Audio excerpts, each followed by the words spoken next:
श्री शिवाय नमःस्तुभ्यं. तुमच्यावर आणि तुमच्या परिवारावर शिवची कृपा सदैव राहू दे. श्रावणचा पवित्र महिना सुरू होत आहे. शिवाचे भक्त त्यांची पूजा आराधना करतात व त्यांचे विविध व्रत कथा यांचे श्रवण करतात. आजपासून आपल्या चॅनलवर आपण रोज सकाळी श्रावणाचे पवित्र कथा ऐकणार आहोत. अशाच धार्मिक गोष्टींसाठी बेल आयकॉनवर क्लिक. आमचा YouTube चॅनल शिवशक्तीला सबस्क्राईब करा. श्रावण मास अध्याय 1. शौनक म्हणाला, अरे सूत, तुमच्या कमळाच्या मुखातून अनेक कथा ऐकून आमचे समाधान होत नाही, पण त्या पुन्हा पुन्हा कथन करण्याची इच्छा वाढत आहे.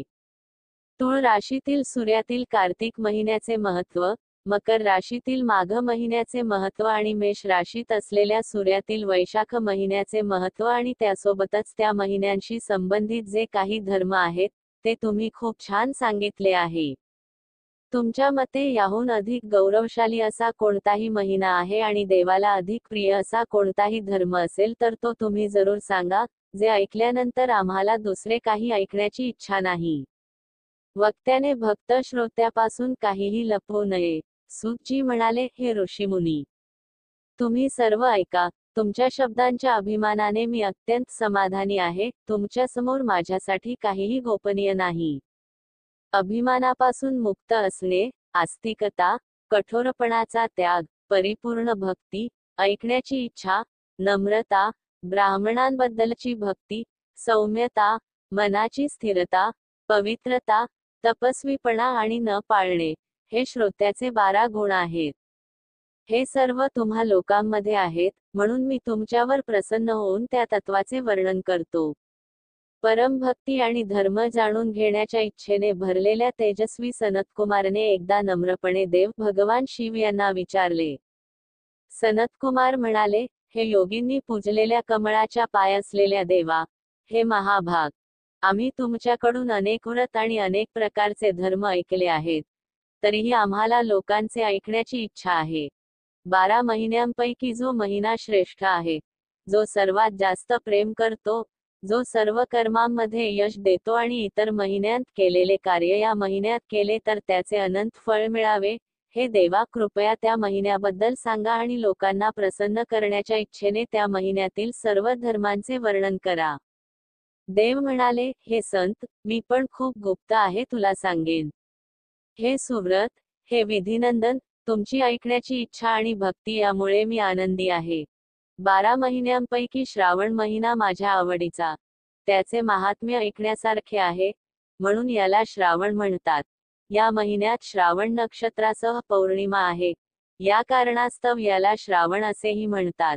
त्याचे महात्म्य नुसते ऐकून यश मिळते, म्हणूनच त्याला श्रावण म्हणतात. शुद्धतेमुळे ते आकाशासारखे दिसते म्हणून त्याला नाभ असे म्हणतात. या श्रावण महिन्यातील धर्म मोजण्यास या पृथ्वीवर कोण सक्षम आहे? ब्रह्माजी चतुर्मुखी झाले, ज्याचे फलित झाले त्याचे संपूर्ण वर्णन करणे. ते तेज पाहण्यासाठी इंद्र 1000 डोळ्यांनी सज्ज झाला आणि ज्याचा परिणाम शेषनागला 2000 रुपये. जिभेने संपन्न, आणखी काय सांगू हेतू, त्याची महानता कोणीही पाहू आणि सांगू शकत नाही, सक्षम देखील नाही. अहो मुने, इतर महिन्यांत त्याचा एक भागही साध्य होत नाही. हे सर्व व्रत आणि धर्मांनी भरलेले आहे. या महिन्यातील एकही दिवस असा नाही की जो उपवास केला गेला नाही. या महिन्यातील जवळपास सर्वच तिथींचा उपवास असतो. मी त्याच्या महानतेबद्दल जे काही बोललो ते केवळ प्रशंसा नाही. भक्त, साधक, भक्त ब्रह्मचर्य, गृहस्थ, वानप्रस्थ, संन्यास आश्रम अशा 4ही प्रकारच्या लोक ज्यांना संपत्तीची इच्छा आहे, मोक्षाची इच्छा आहे आणि आपापल्या इच्छा पूर्ण करण्याची इच्छा आहे, अशा लोकांनी या श्रावण महिन्यात उपवास करावा.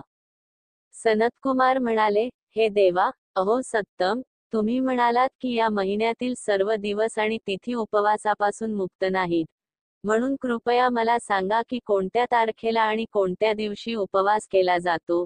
त्या उपवासाचा अधिकार कोणाला आहे? त्या उपवासाचे फलित काय आहे? ते व्रत कोणी पाळले? त्याच्या उद्यापनाची पद्धत काय? मुख्य पूजा कोठे आणि जागरणाची पद्धत कोणती? त्याचे दैवत कोण? त्या देवतेची पूजा कोठे करावी? उपासनेचे साहित्य काय आणि कोणते व्रत करावे? किती वेळ असावी हे परमेश्वरा, तू मला ते सर्व सांग. हा महिना तुला का प्रिय आहे? तो पवित्र का आहे?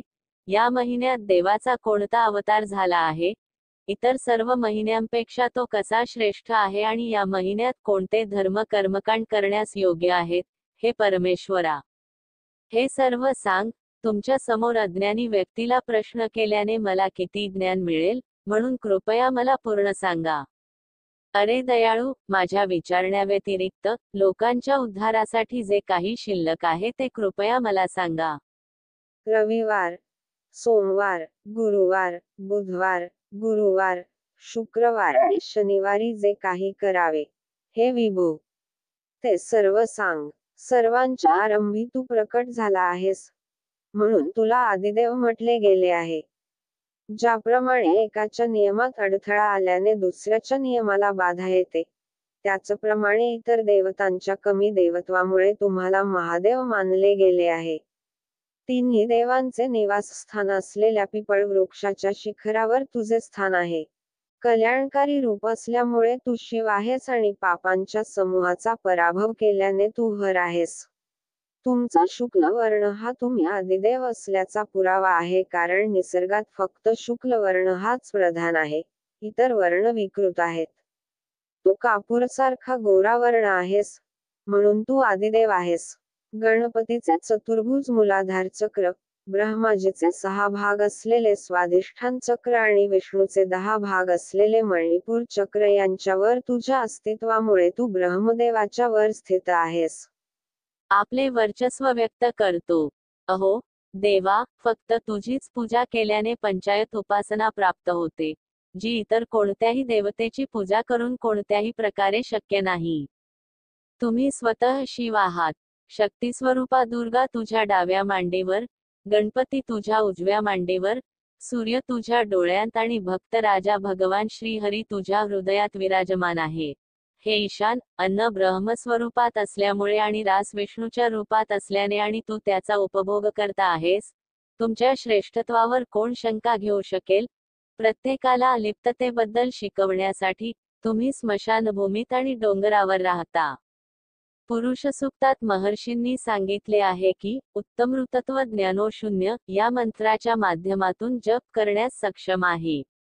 जगाचा नाश करणारा हलाहल त्याच्या गळ्यात कोणी घातला होता? महाप्रलयाची काळी आग मस्तकावर सोसण्यास कोण समर्थ होते?